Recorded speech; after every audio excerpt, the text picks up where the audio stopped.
we have futsal as an sport, so you can play the game and be happy by playing the game, or you can use futsal to be a better soccer player. So here are the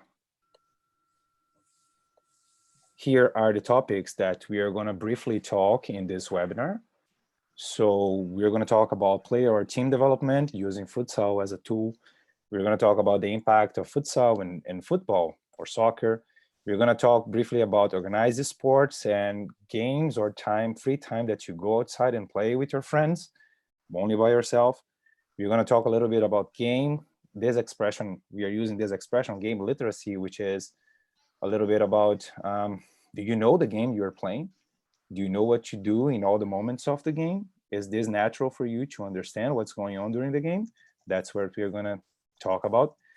And then a few comparisons about the environment where we are in. So we're going to talk a little bit about Pelé, Bob Marley. I'm not going to try to say this name, like Wayne Gretzky, I think. Gretzky.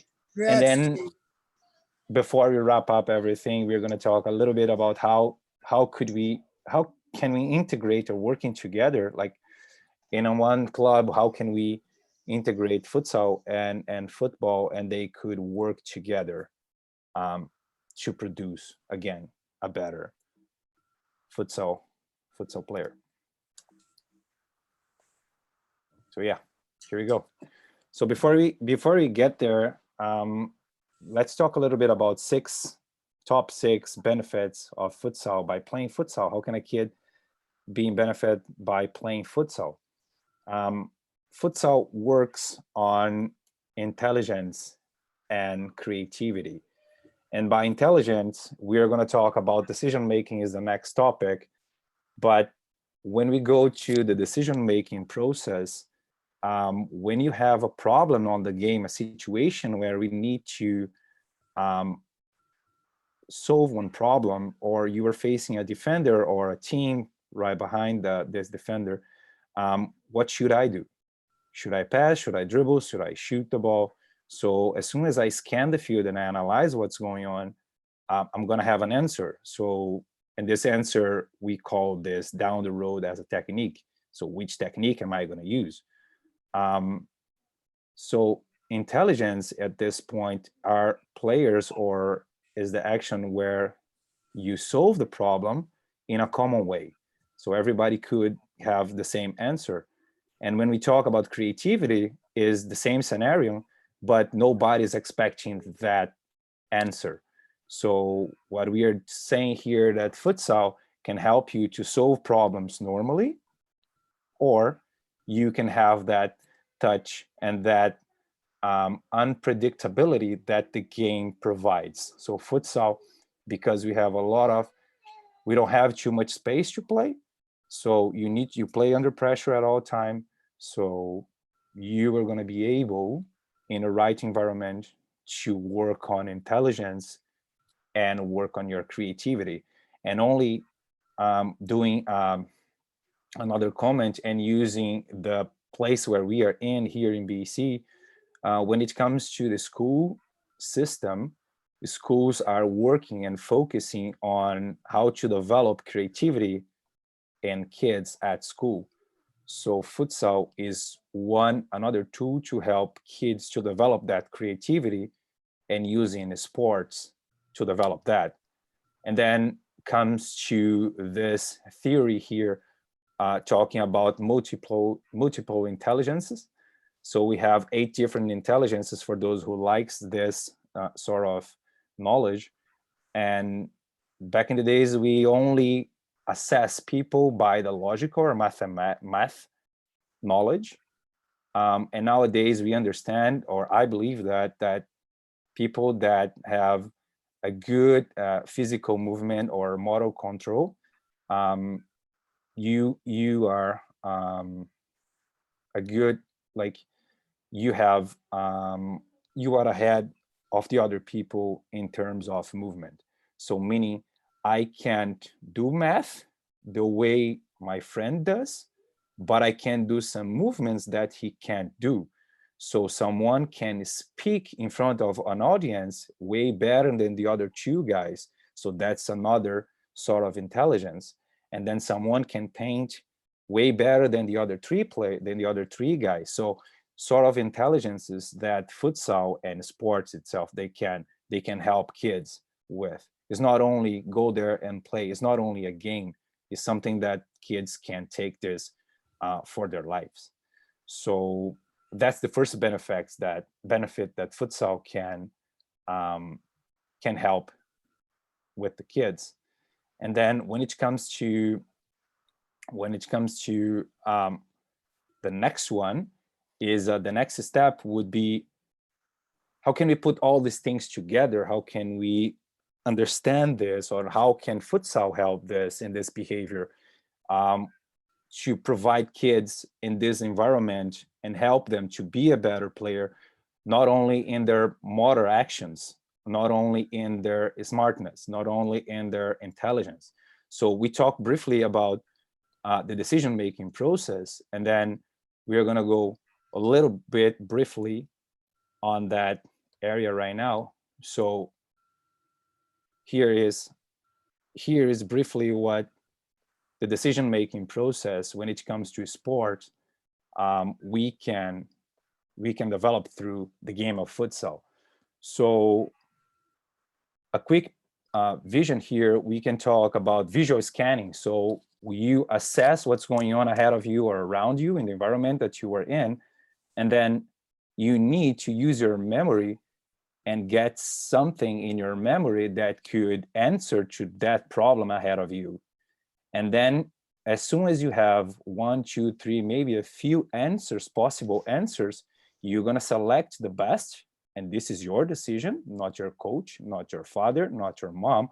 It's your unique decision. You're going to make that decision.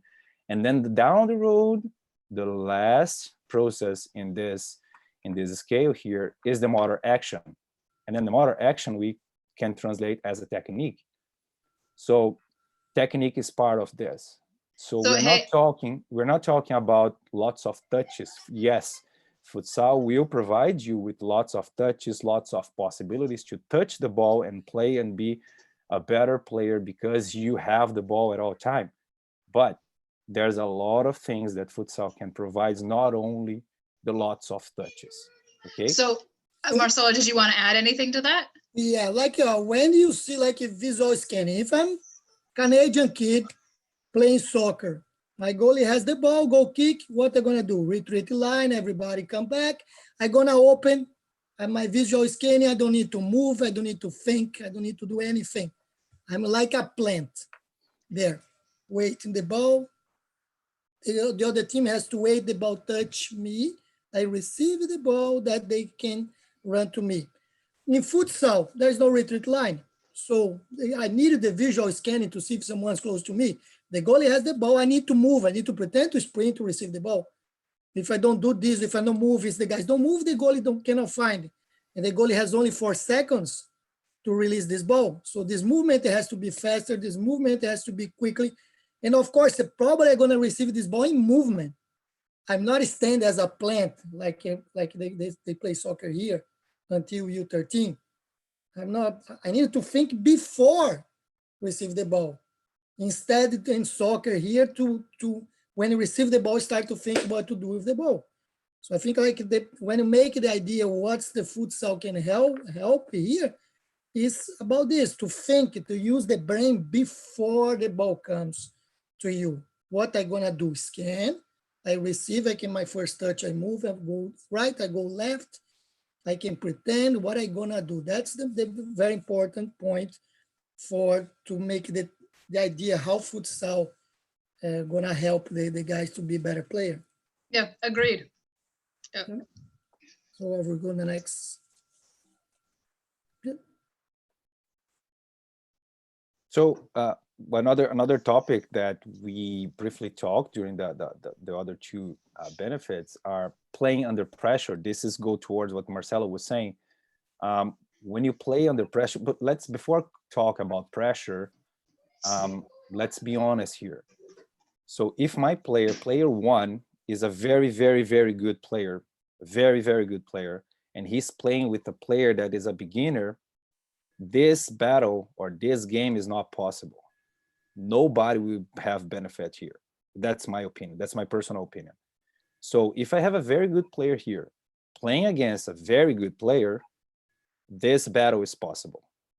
Okay? So if I have my group, when I select players, and we have a moment here in Canada where we select players. So if both of them are playing on the same level, this battle is possible.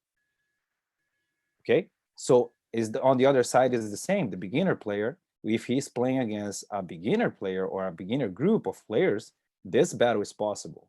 What I'm saying here is playing under pressure is part of the nature of the game.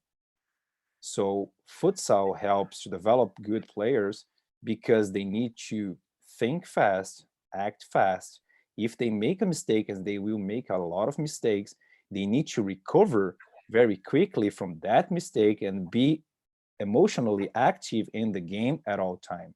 So play under pressure helps the kids when the battle is possible, when the challenge is possible, help the kids to think fast, act fast, and be engaged on the game at all time. So that's why during the game, as Marcelo said, if before the ball comes to me, I think and I know what are my options, at least one option or more options to go with the ball as soon as I get this ball, then I'm thinking fast. I'm anticipating what I'm gonna what I'm gonna do next. Anticipation is one of the concepts that usually we work in futsal. Yes, this concept is completely transferable to soccer field, but when you take this pressure off the practice or the game on Saturdays or on Sundays, you're not helping kids, because when I am under pressure, I need to move to open space to myself or to another teammate to get the ball and build up, or to get the ball and move up on the field. And I can do this only if someone is checking me or someone is pressing me and pressuring me to do that, to act like that.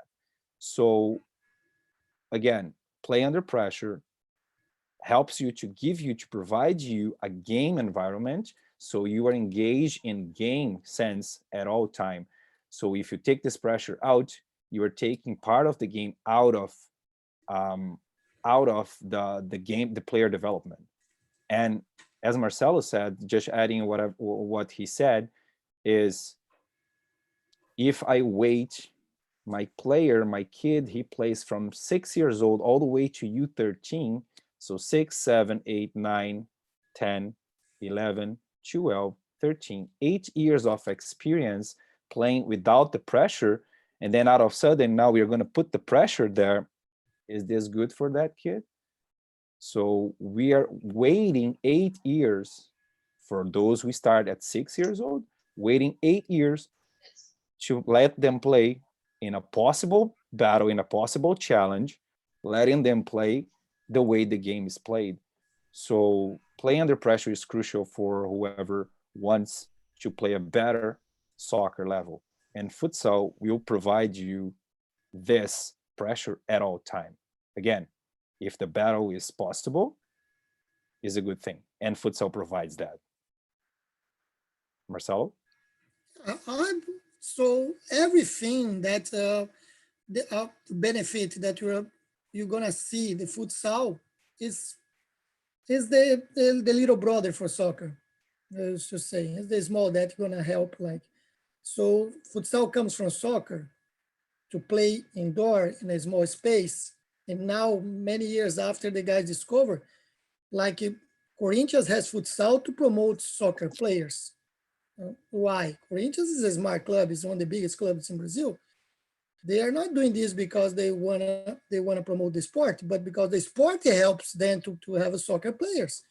So we needed to understand this. That the kids gonna be more sub pressure, more creative.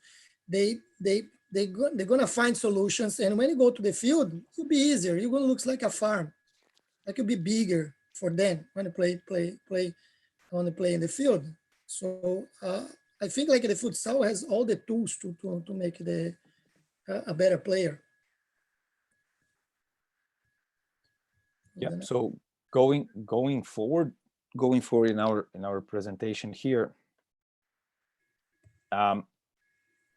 then we get to the technique, and we're going to talk a little bit about the technique.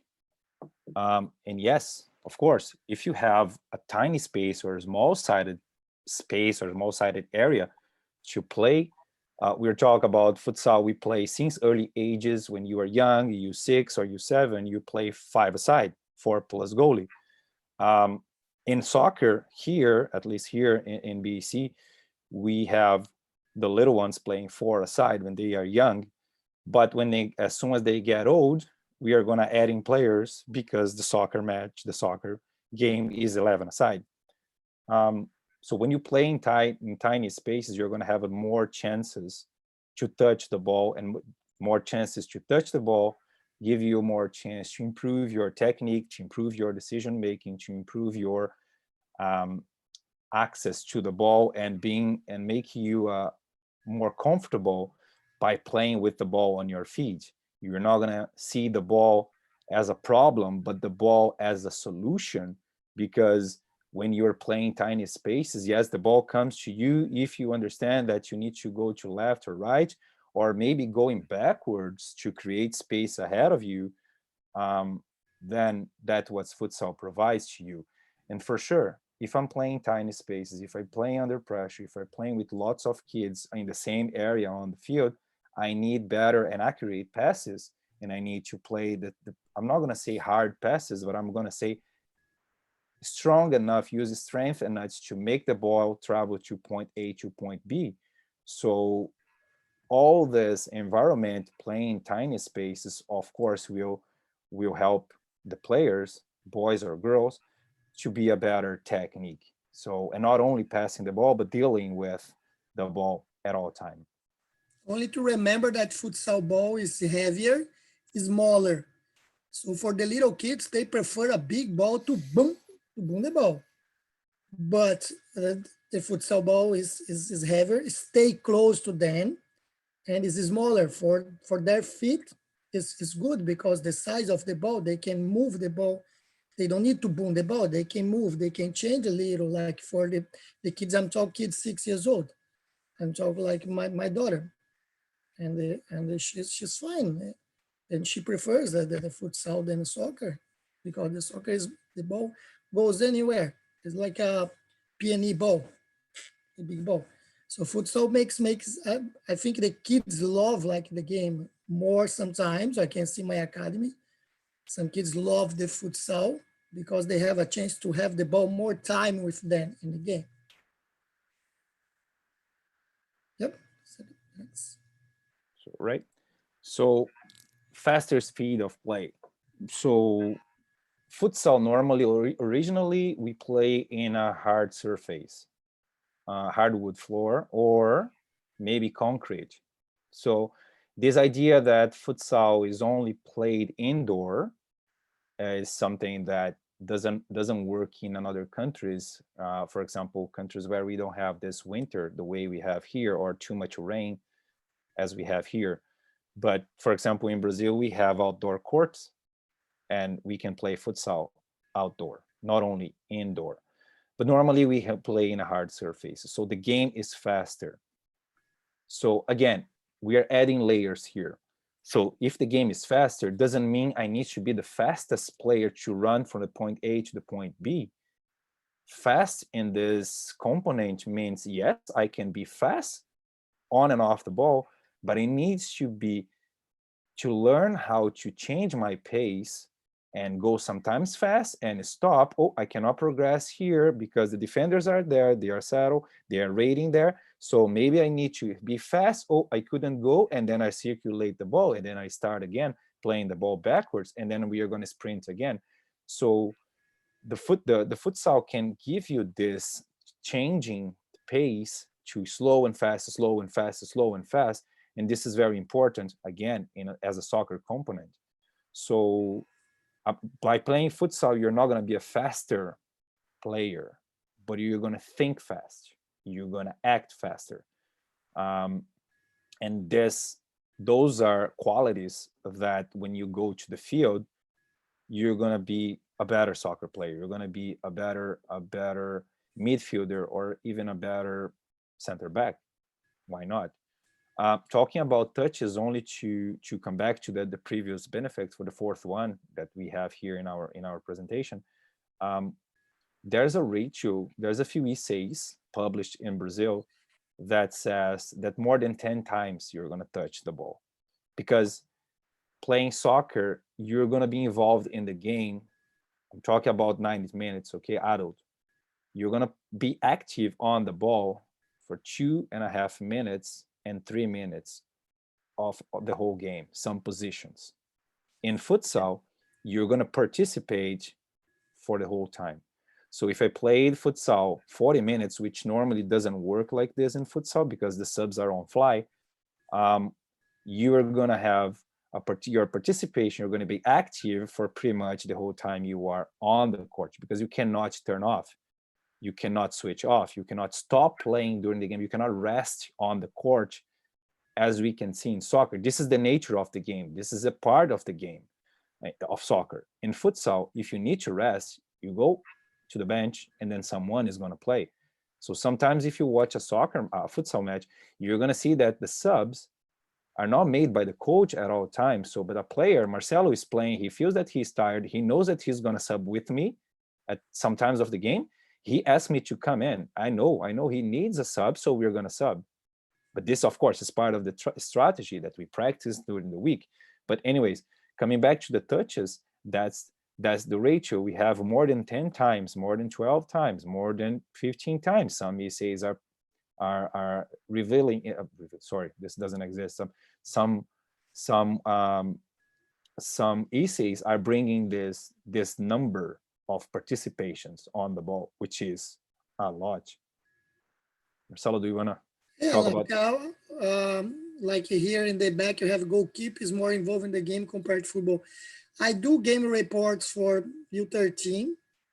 Is sometimes the goalie participate like 2 saves or 3 saves during all the game, because they receive maybe 7 shots, 3 in the net, 4 out. In futsal, the number is more than 30 shots, 30.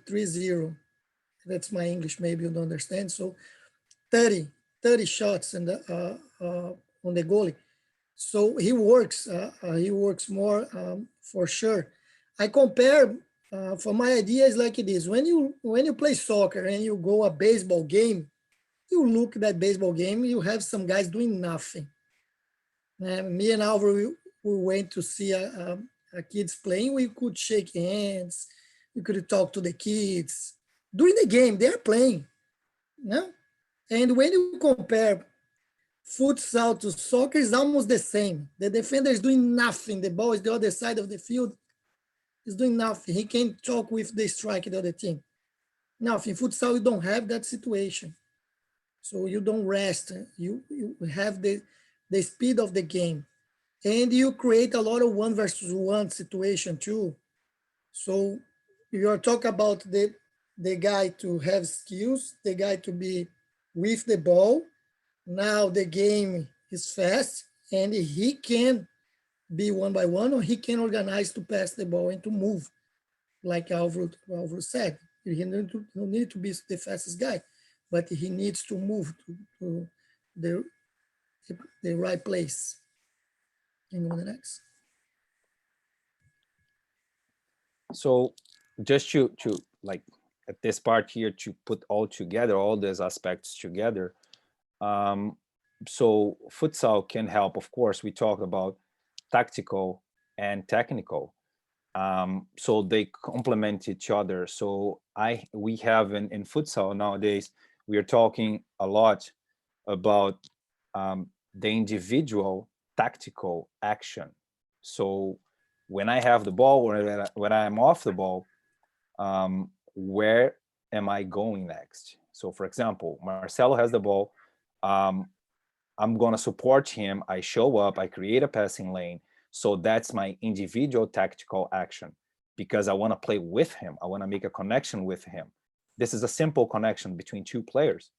Okay. And then we can create a complex connection, bringing Andrea or a third player to play in this and someone supporting her. And then if we have the fourth one, we are talking about an advanced connection between the four players. So in futsal, you have at all time to create those actions to be tactical individually, tactical involved in the game.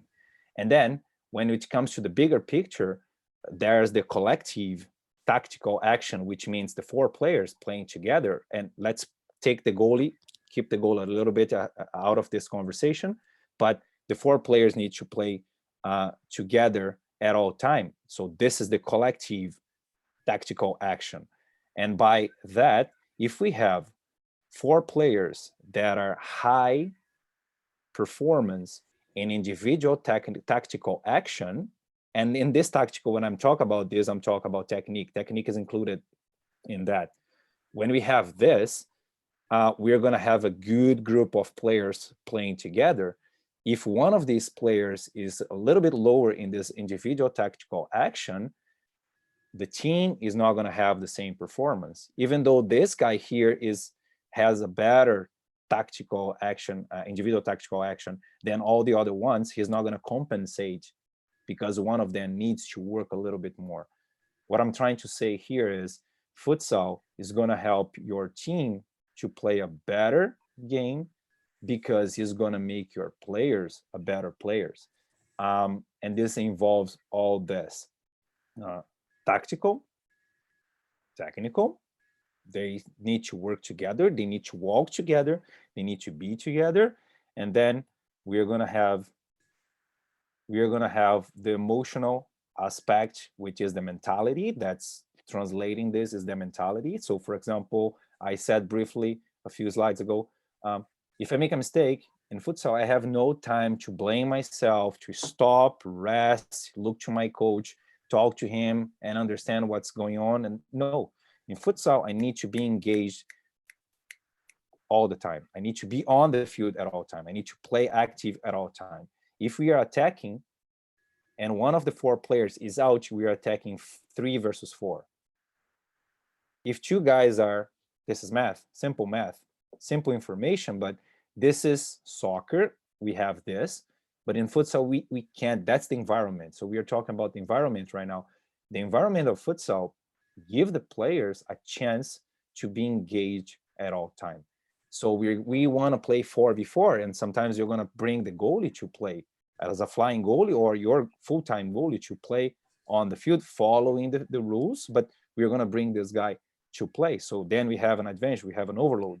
And then talking on the other side, on the other moment of the game, when it comes to defense, if you're playing 4v4 and one of these four players decided not to come back and not to drop, normally we have this because the strikers on the field, they think they don't need to defend, they don't need to check anyone, so they simply stop playing.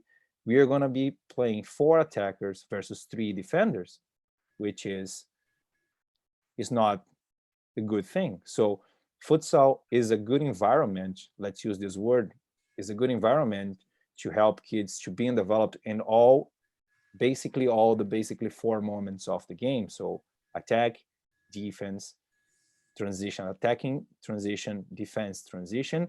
And then of course you're going to play how to play flying goalies and the dead balls, which is nowadays it's been said as the 5th moment of the soccer match. So the players need to be engaged and understand all of these moments, so they need to be there at all time. And then the physicality, when we compare the two games, soccer and futsal, they are slightly different, but futsal can help you to be physically fit and help you to play a soccer match. I'm not saying if you play only futsal, you're going to be fit enough to play a soccer match. That's not the case. But you're going to be able to sprint and recover, sprint and recover, sprint and recover faster than a normal football player, because the characteristics are different. Sprints are in a short space, like 10 to, I would say 5 to 20 meters in futsal, and in the soccer, we are going to have sometimes some positions, the guy is going to sprint, the players are going to sprint 60 meters, a full back, for example, or 50 meters, which is too much, but you're not going to have this in futsal. So the physicality is going to be different, but futsal can help you to be fit. Alvaro, can you bring back the other? Yeah.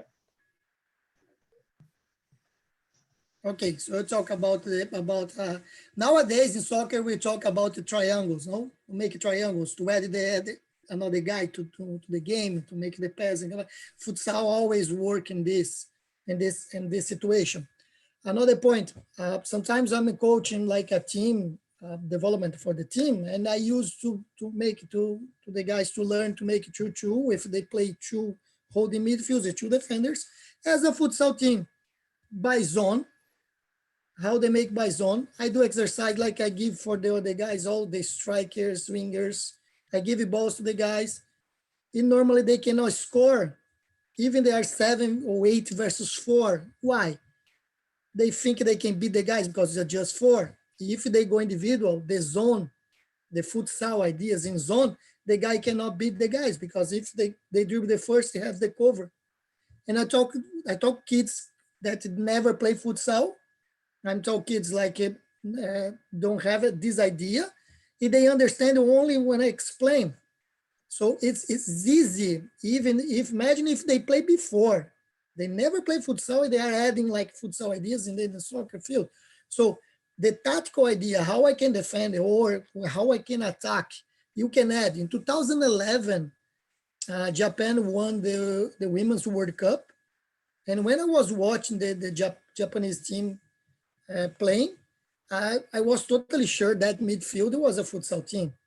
And of course, I went to the Google to check about the background of the players, and I was right.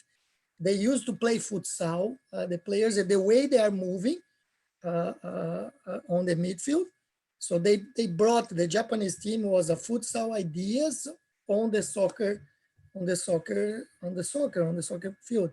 And they won the World Cup. So it was clear, like to see how it works. You can go the next. Yeah, no, that's great. So I think, why don't we just, if you don't mind me jumping in, does anyone have any questions? Because we just went through 6, like a lot of benefits of futsal. There's a Q&A section at the bottom. You guys all have access to Q&A. Does anyone have any questions?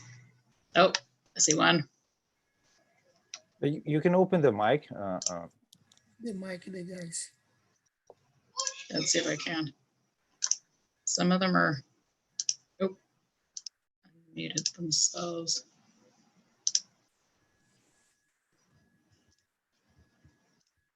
I think everyone's actually unmuted themselves. There was a question. John O'Flynn did have a question. John O'Flynn. Oh yeah, I think there's a question.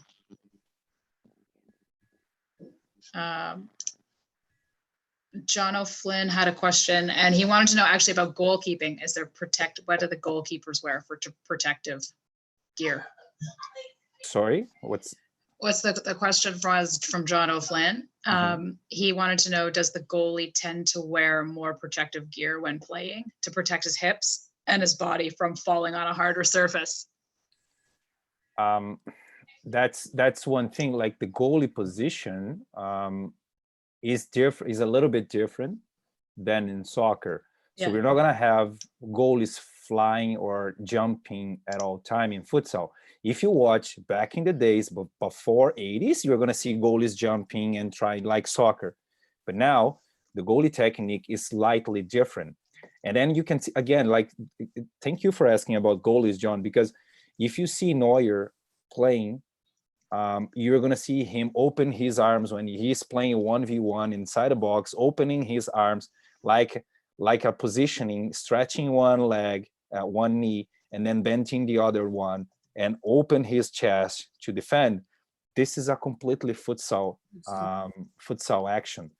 So in order to protect themselves, the goalies, they wear, of course, knee pad, and they wear elbows pad, and pretty much done. Some goalies put some tape on their fingers, but they don't wear gloves because you have less grip when you are trying to throw the ball or save the ball.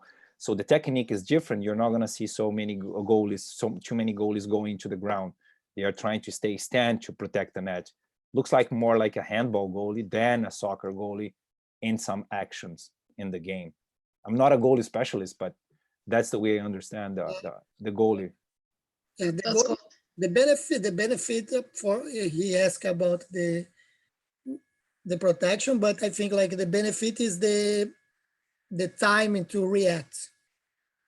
Yeah. The time to react in futsal is faster. The movement.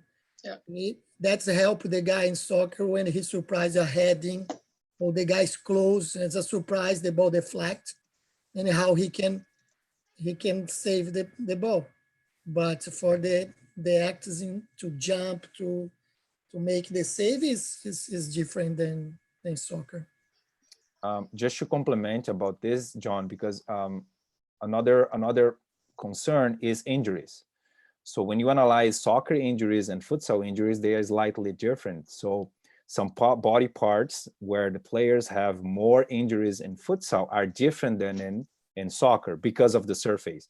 It's not good or bad, or one is the best, better than the others, but they are slightly different.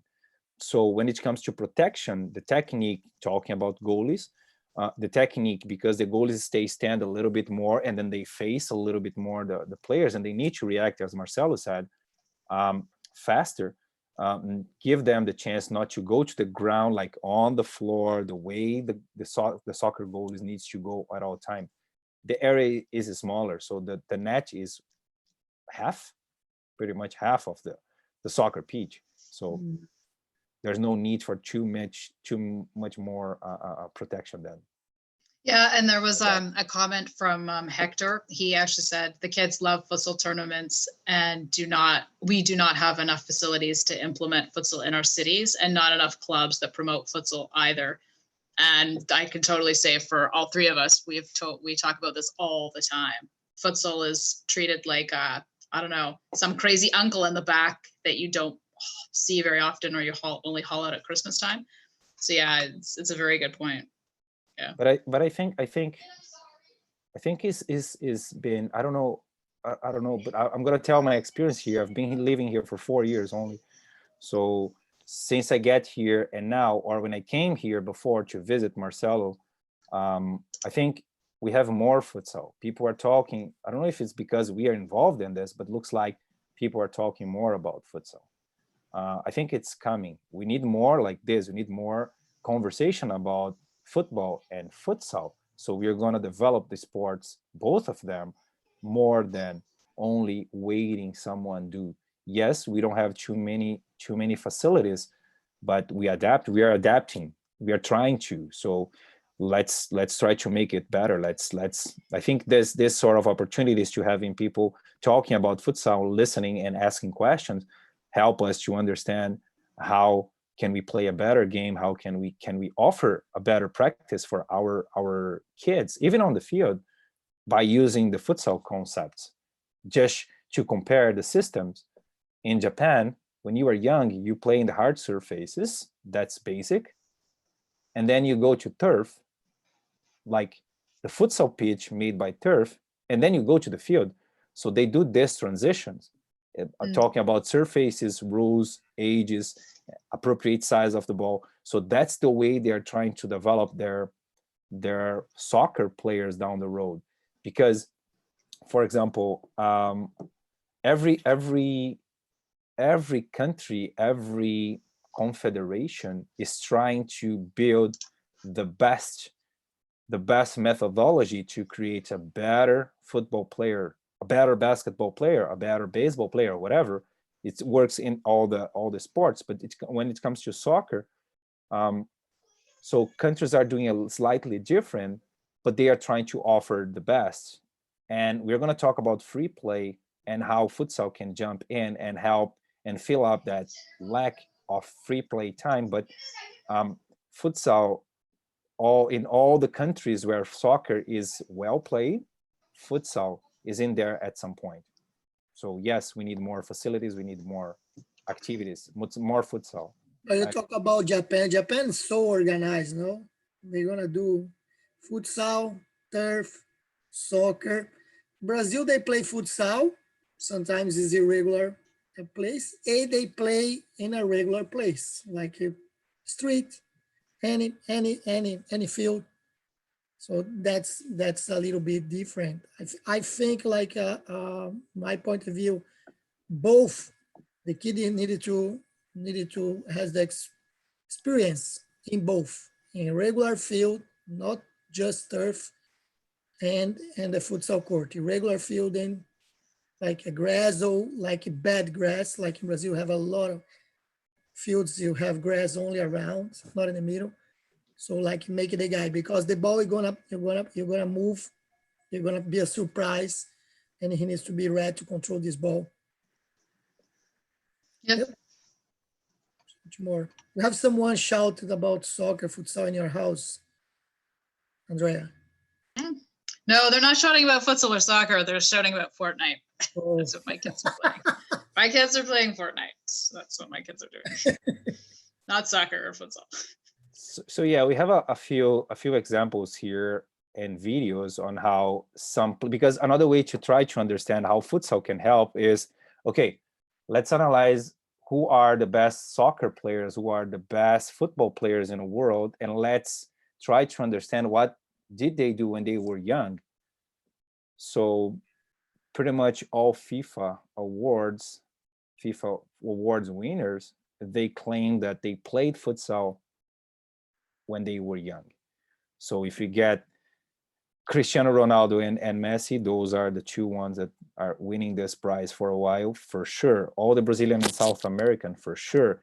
Spanish, Italians, and more countries are coming into this. Like England is organizing their pathway using futsal and including futsal more like back in the days.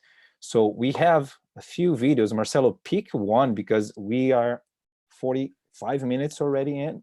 So pick one, and Coutinho. Okay, so this is Coutinho when he was young. He's in Bayer.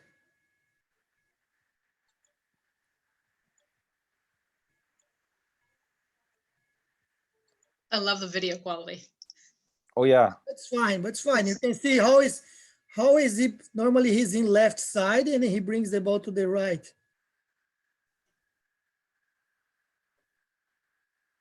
And he's still doing the same in the field.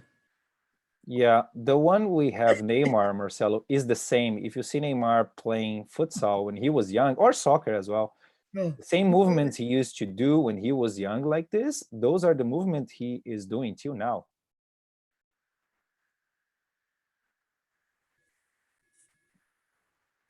Look, this is U9, U8, here U9, and now here is older. I think he played futsal till he was like 15. 15. Yeah, till 15, I think. Yeah. Yeah, look at him, 13. Boom. Look, the movements coming right inside. No, again. Oh, go to the right. And his score.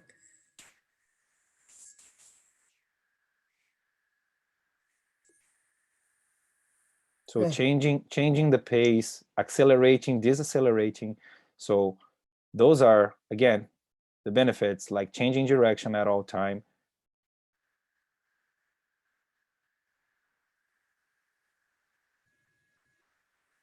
Solving the problems. So Oh, look.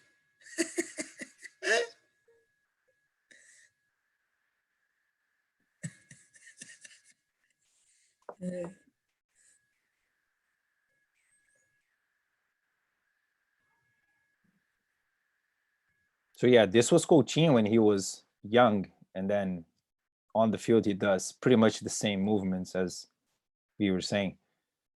So yeah, futsal can help a lot if a soccer player to be a better player. Neymar. So we have a few, those are futsal players that are playing nowadays. Falcão is retired already, but he played till 2 years ago, I think, 2 seasons ago. And then all the other guys are still playing. Amandinha was is the best women player in the world for 6 times in a row. So she won this title, this FIFA award, more than all the other players. So It's not she is the best one FIFA. now in terms Now of it's FIFA. quality. Yeah. So yes, moving forward, Marcelo, this is the one you put there. So please. So I was doing the study about this. Brazil won the World Cup in 94, 2002, run up 98, and they won the futsal in 89, 92, 96, 2008, 2012. And Spain, so they won the World Cup 2010, the Euro 2008, 2012, and they win the World Cups in 2000, 2004, and running up 2008, 2012. So it looks like teams like Real Madrid or Barcelona, they have a futsal as a development for the kids. And in Spain, in the 80s, they start to understand that they can make the better players by the futsal. When I talk about like the clubs like Real Madrid, one of the richest clubs in the world, is because Javier Lozano, he was the national coach for Spain when he won in 2000, and he's responsible for the youth development in Real Madrid for soccer. So why you gonna bring the national coach that won the World Cup in futsal to be responsible for youth development in soccer? So why are you gonna do this? Because the ideas of the game.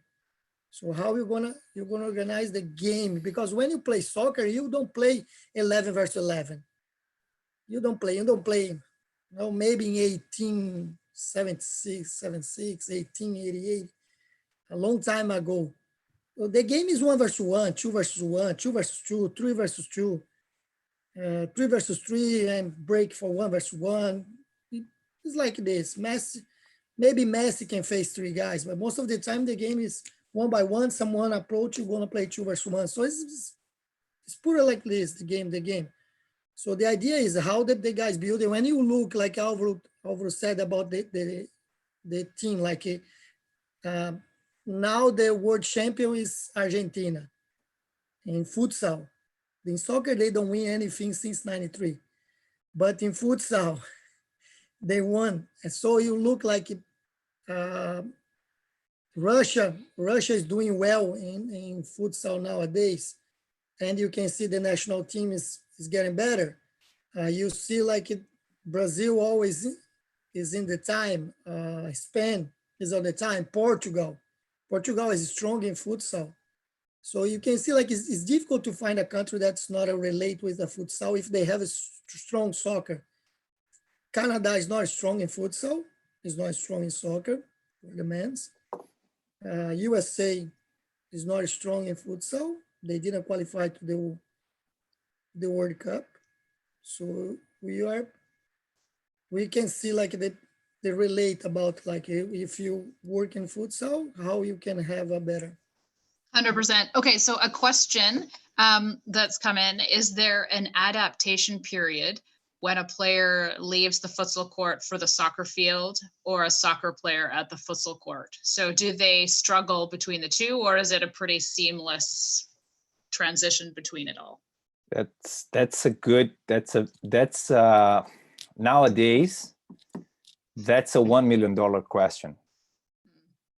Just to give you a bit of a sense, the Brazilian national futsal coach, Marquinhos Xavier, he is doing his master's, and his study is about this, the transition from futsal to soccer, how the players or the clubs needs to do that, or which one is the best way, when is the time, when is the properly time, is when he becomes 13, when he turns 12, 14, 15, 16. So we don't have too many I would say, I'm going to use the word investigation. We don't have too many resources. We have a few. In Brazil, we have a few. For sure, some guys are studying this, but we need more more coaches, more teachers studying this, because in Brazil, to be a coach back in the days, you need to be a PE teacher or a sports bachelor. So you need to go to university and study for 4 years at least to become a coach. So you have the science behind the sports, or at least you have some science behind the sport where you can read and make your decisions when it comes to organize your programs. But yeah, we need more studies. I'm gonna give you my experience. Normally, what we have a proposal at the end of this presentation. There's a proposal for Canada, or how can we work together, and we're going to use a case, Santos Football Club case, to explain the way they do. So let's hold a little bit this question, and then I'm going to answer this question. Marcelo and I, we're going to answer this question in a few minutes. Can we? Yeah, no, that's totally fine. Yeah, okay, fair enough. Okay, so just briefly about organized sports and free time to play, what I want to start the conversation or push is, what's the best environment to produce or to prepare a better player? Do we think that only playing soccer, I'm going to be a better player?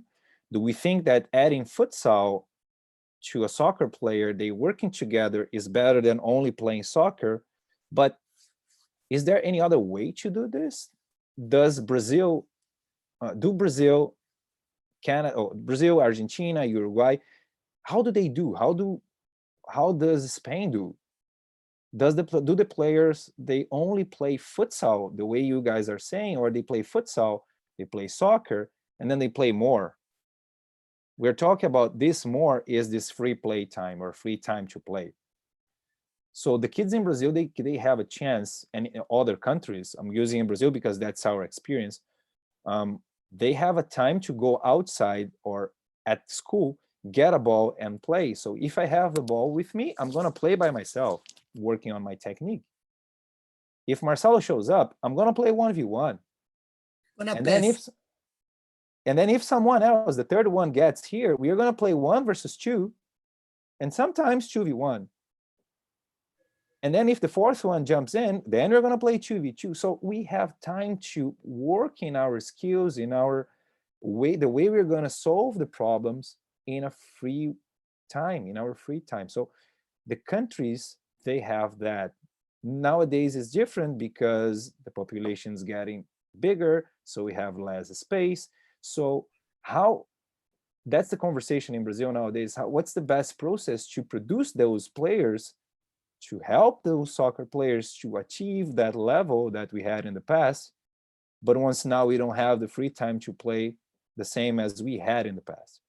So futsal is filling up that gap to produce a better player. So you go to the futsal, you have that street environment, you have that 1v1 environment at all time, playing tiny spaces. So futsal is filling up that gap. But when we talk about futsal, we're not talking about play soccer in the gym, because those are two different things. Playing futsal is futsal.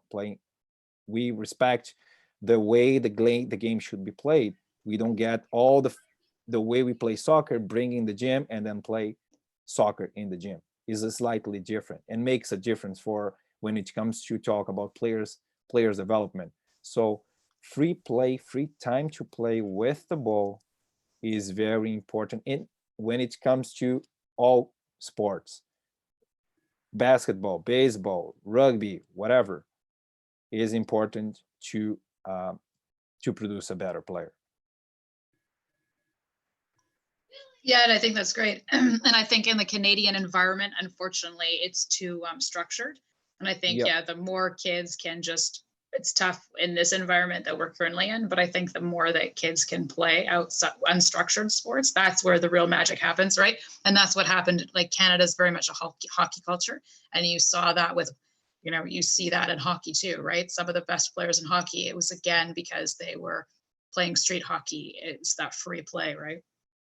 My point is, when all the kids, when they come early, if they get the ball, they got a friend, they start to pass in here. I work many years in Brazil. I never seen this. If the kid come early before the practice, if they get the ball, if someone show up, they're gonna dribble the guy. Before the practice, they're gonna dribble the guy. If someone jump, it'll be 1 versus 2. And who got the ball gonna be happy? Who is without the ball gonna cry or get the ball back? So I think like it's more the culture. Here is more to be nice. Pass the ball, pass. What's the So next? yeah, that's expression like game literacy. What we are trying to suggest here, to implement here, is futsal and soccer should be faced the same way. That's my personal opinion. When I'm trying to play something, I cannot separate at all time the parts. What I'm trying to say here is I cannot work on, if I am a very good passer, I'm not a good soccer player. If I'm only a good shooter, maybe I'm not a good soccer player. So game literacy means when you add all the game's components, so we respect the internal logic. By internal logic, what I'm trying to say is all the components that belong to that game. So five-a-side, play five-a-side, respect that rule. Goal is rule in futsal, we are respecting that rule. The game is fast, so we're going to play and practice fast. The game, we need to think and we need to make lots of decisions because the game is played under pressure. We are going to respect all of those things. And then, of course, the technique is part of that. So game literacy is, if you produce a player, if you're giving a session to your player on the field, okay, let's expand this, not only talking about futsal, but futsal is the environment to give you this at all time. So if you have a kid and you are delivering a session and you only focus on one part of the game, which is important, but it's only one part of the game, and you focus only in technique, maybe this is not the best way for that guy when it comes to the future. He understands how to play the game, and understanding the game is part of the process. I'm not saying we should stop working on technique. Yes, it is important, we have to, but this is not the only one. The analogy I like to use is, when I play the piano, I don't play piano. But if I try to play the piano, I'm not gonna touch I don't know the name, the piano. I'm gonna try to play the piano. And in soccer is the same. I cannot only pass the ball and receive the ball, shoot the ball, dribble, and receive, head the ball. So all of this package needs to be worked, but needs to be worked in a way where the kids are involved in how to play the game. So the technique is very important, but your player needs to understand how, the whys. Why am I going to play the ball there? How am I going to play the ball there? So when am I going to play the ball there? So those questions are very important. To whom am I going to play with? Marcelo? Am I going to play with Andrew? Am I going to play with, who am I going to play with? So, and then sometimes I can't keep the ball. I'm going to give the ball and then we're going to defend. That's part of the game. But game literacy, the players need to understand how to play the game. And futsal, because everything's so tight and so closed, we need to understand the game. Otherwise, you don't play the game. And experience is very important. I can play a game, I can try to play the piano 20 years. If nobody guides me on how to play, I'm not going to learn. It's going to be hard for me to learn. Maybe I can learn, but maybe not. So game literacy is the knowledge that the coaches needs to transfer, needs to share with their players, and in a way where they understand what they are doing without looking at you and asking for approval, or looking at you and asking what they should do next. So the players need to think by themselves. And if they make mistakes, and they will, we are there to help them on how to understand. If we come back on the decision-making process, we rely on our memory. But to rely on our memory, we need to face those situations at all time.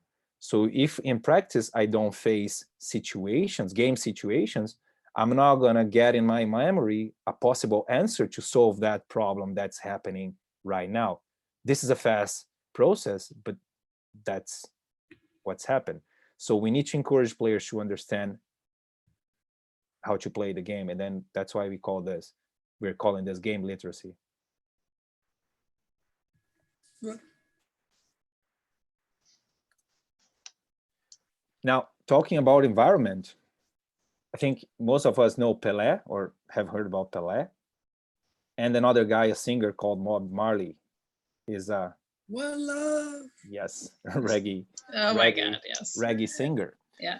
So we were talking about environment, and we were talking about how the environment can help kids to be better, players to be better, or singers to be better.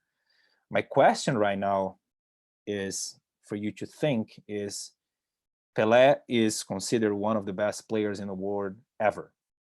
Bob Marley is considered the best reggae singer in the world, period.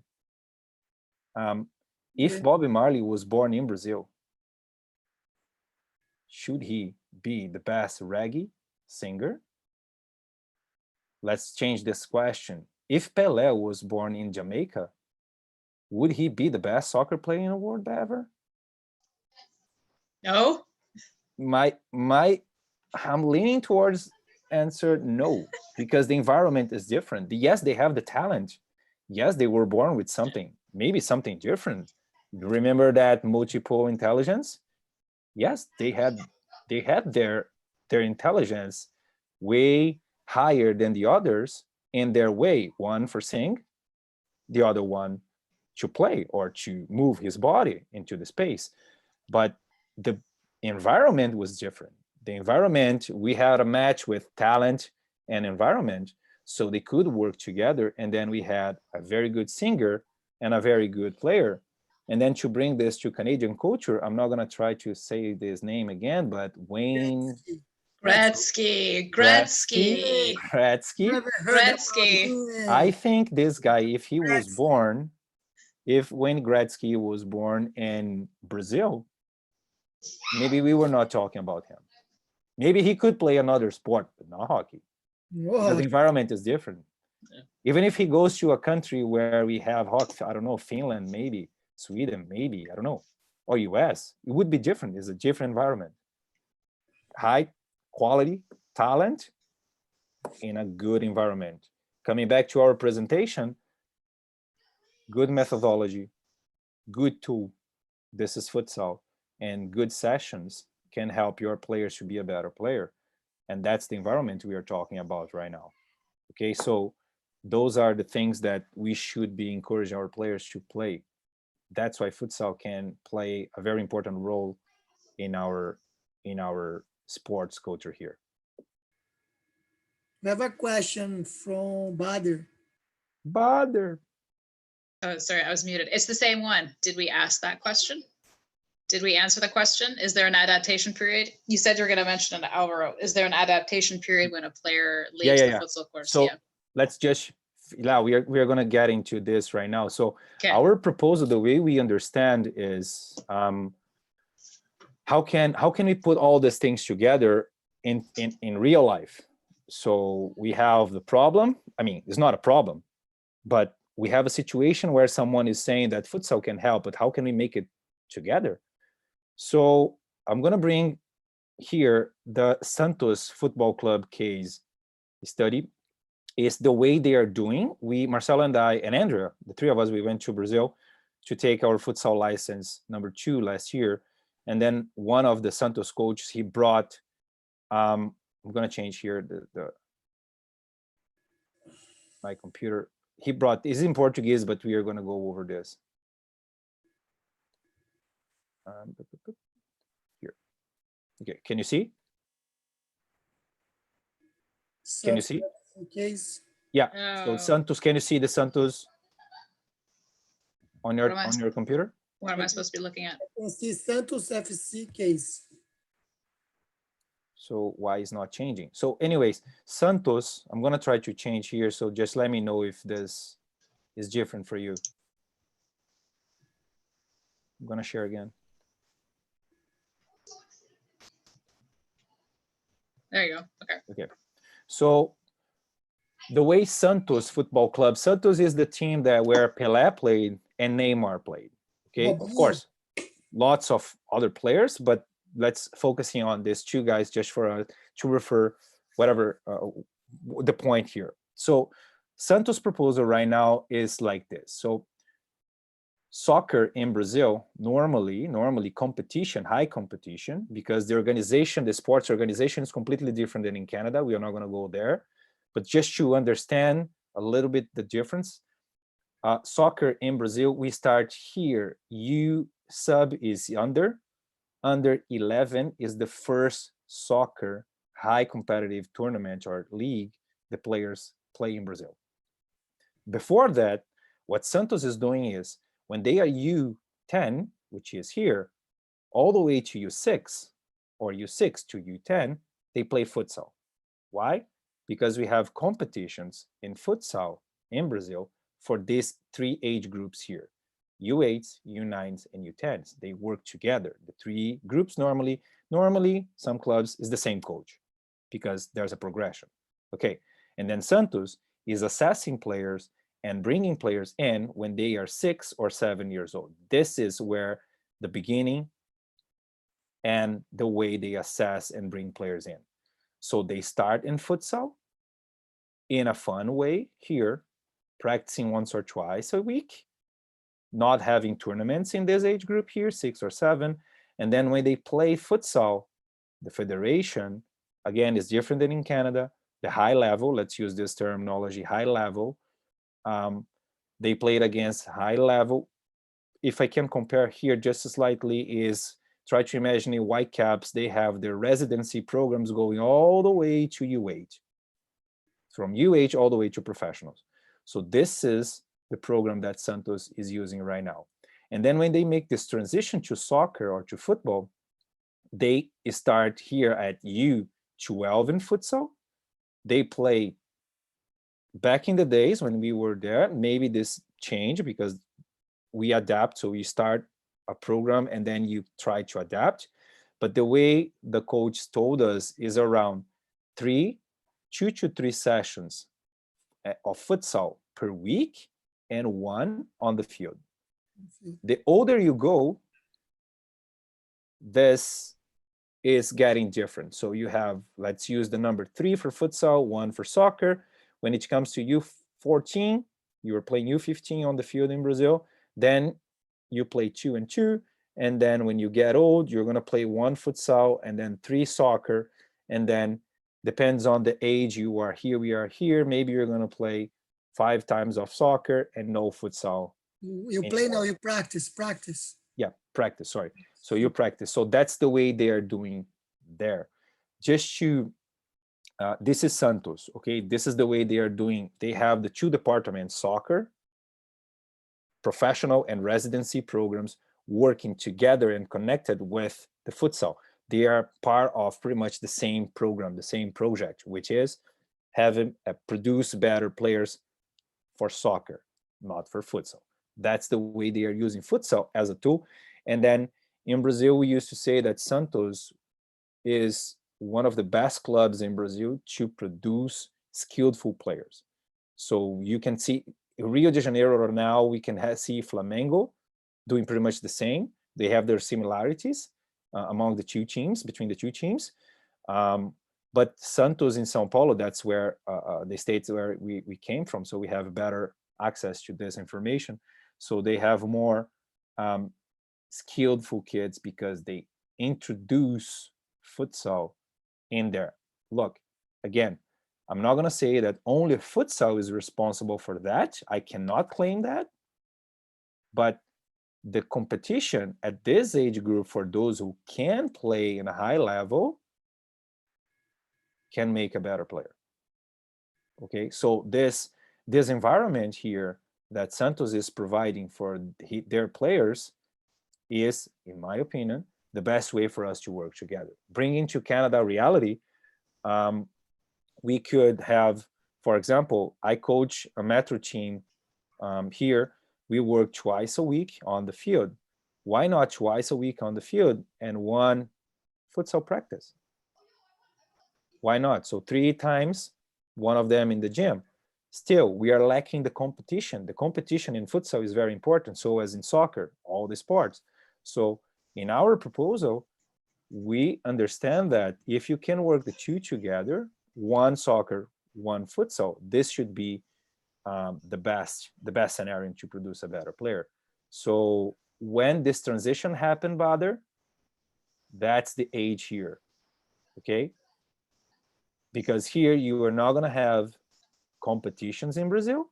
That's the reality. Remember, we don't have the science to support this, to sustain this, this affirmative, the sentence, but that's what's happening right now.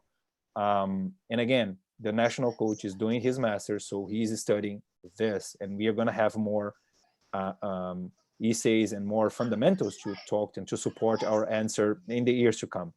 But So can I ask a question about the pro players? So are there any pro players that played futsal and then they went professional soccer and then they went back and forth? It was like, does this professional futsal player stay a professional futsal player, or does a professional soccer player stay a professional soccer player? Do they bounce back and forth? Marcelo, do you want to talk about Falcão?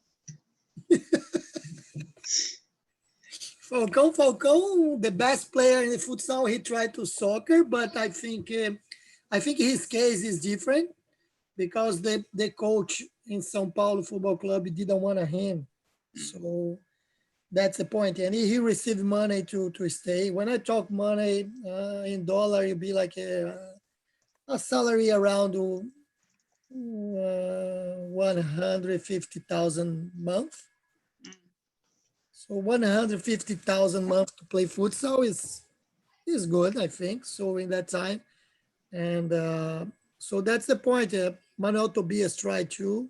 So normally the guys when they merge to play soccer, they go like around 16 for sure. They take Okay. the decision because you can make the first contract in soccer. Okay. So this is Falcão. Falcão tried to make this transition between futsal and soccer. I think he tried at early age, but for any reason didn't work. But when he was an adult already, and right off the bat, I'm going to say this is not the right timing to do this. As an adult, it's going to be hard for you to find your spot in a soccer pitch. But this guy, which was considered for 4 times the best player in the world, he tried to make this transition as an adult and didn't work. It doesn't matter the scenario, as Marcelo was saying, the coach or whatever, it didn't work. Other players, futsal players, they try to do this at an adult age, doesn't work. So there's a good age, a certain age where you need to do this, but remember, people are different. Okay. So I cannot use 12 years old and 14 years old and say that if you don't make the transitions when you are 12, you can't do that. Okay. So there's a range there, like as always. So people are different. We are different.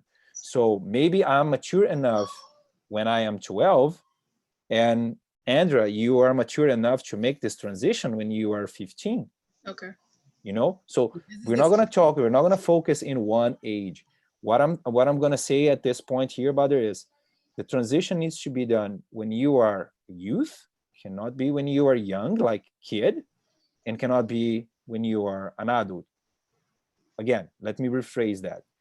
You can, but the possibility for you to be a successful soccer player coming from the court is when you are 12, in between 12 and 15, 16 years old. And yes, we do have this back and forth because, as I said, in Brazil, they play both at the same time. So when I was coaching in Brazil, high level futsal for U10s and U14 was my last job before moving to Canada. So I moved to Canada in February 2016. I stopped working at the club in January 2016. So I was working when I was moving to Canada. All of my players, they practice twice a week with me for 1.5 and 1.5. So 3 hours per week plus a game on the weekend. And then all those guys, they were practicing high-level soccer for some of the clubs around. Some of them playing for Corinthians, some of them playing for Santos, some of them play for Palmeiras, Sao Paulo, whatever. But they were playing twice, practicing with the soccer club and playing one game on the weekend. So we are talking here about a reality of 6 times a week, 4 practices, 2 games, only in the high level. We're not talking about free play time. We're not talking about school time. So all this, put in the one basket, put in one thing, that's the combination of whatever the South Americans and all the other countries they are doing that here is because of the culture is slightly different. I mean, it is different. Yeah, it's So very different. I like in Brazil, if I ask my players, what do you want to be when you get old? Professional player. Here, Yeah. the answer is different. So Yeah. is slightly different. Did I answer your question, Andrea? Yeah, no, that's great. Yeah, absolutely. Bader? Did I answer your question? Oh yeah, sorry, I muted him. I muted myself. Yeah, 100%. So yeah, and then here we have, let me share this again and come back here to the presentation. Let me see here. So for And then- both of you, sorry, for both of you, so do you think in the Canadian system, it's just a matter of more awareness of futsal and just spreading the word of futsal? Like, why do you think it's just taken so long to kind of catch fire, so to speak? Marcelo, do you want to try? Sorry. Okay, so for me, Andrea, is something that is new. Everything that is new, people are, okay, is this gonna really help? Am I gonna put my time and effort and money on that? Okay, so I think that's what's happening right now. But if we think about CSA and talk a little bit about CSA has the adult tournament, the adult league, and we have the national team, men's, okay, adult team. This year, we, in my personal opinion, reading and watching a few games here in the CONCACAF side, I could say that we had a good chance to get our spot and play the World Cup that should be played in Lithuania. Now, of course, we don't know when this is going to happen, if it's going to happen. But this is good. So CSA is doing something, but we are starting on the adult side. The way I understand it is we should have more clubs, more coaches understanding the game and playing the game, so we would have a better generation down the road. So that's not only Canada and other countries, they do the same, starting with the adult guys and then go down. And some countries, they start working with the kids to build up and working with the adults. You can work with both for sure, but I think we are going to get there in the years to come. CSA seems to understand that futsal is important, and I think the associations are following this. But yes, we do, as Hector said, we do need more facilities, we do need more tournaments, we do need more leagues, we do need more teams playing and parents understanding that this game can help. Yeah, 100%. My point is the futsal has a big, huge problem until you decide which kind of rules you're gonna follow. Yeah, I would We are agree. futsal guys, but you have this confusion for Futebol de Salão, for the guys from FIFUS, AMF. They bring the old sports. For who doesn't know, futsal started in 1989 when FIFA has an agreement for Futebol de Salões, the old sport. But it's still, like in Canada, it's very strong, the old sport, because the people try to control. Futsal is the official game from BC Soccer, CSA, FIFA. But many people, they spread the confusion about the rules, everything. Yeah. And we needed to be sure was the sport to be Olympic sport, because if it become an Olympic sport, it would be nice, because the idea of all the Olympic sports in Canada look different for the sports when it become Olympic.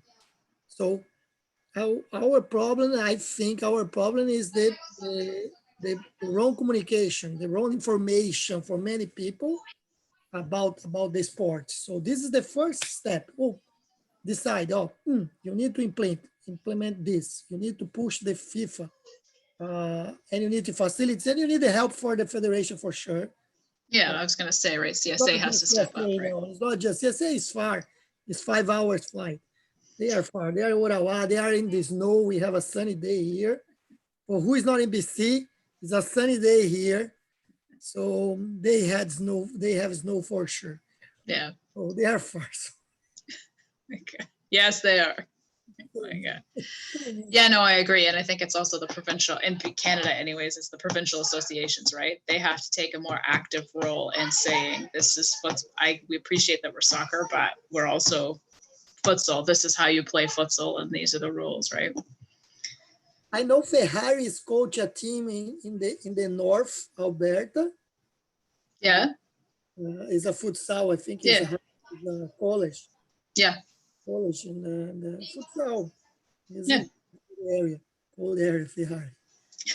What time is Bader? Bader is sleeping. No, what time is now? It's Emirates. Maybe 5 o'clock there. So guys, if you want to ask some questions, Yeah. just open your microphone and then come on, Oh, feel good free question. to. It's talk to us. it's 6:30 a.m. It's early. We got them up early. Okay, Bader, 6 a.m. It's 6:30.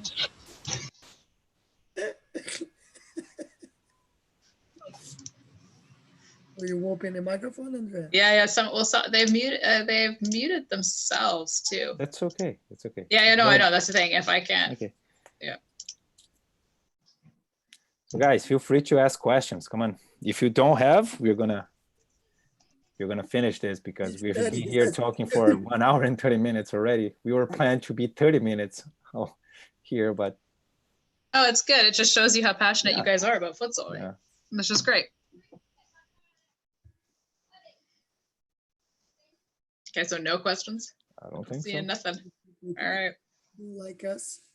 What? It's 6:30 our time too. All right. Okay, guys. Andrea, I think you Okay. can wrap Thank up. you. Oh, so wait, you want to talk about the next one? What's the next one that's coming up? The next one The next one is rules. We're going to talk Yes, about it's the rules of rules. futsal, actually, which is good. Oh, Right. rules of the Futsal game. rules. The next rules of week. the game. Yeah. The rules of the game. That's All what we're right. going to talk about. That's awesome. So,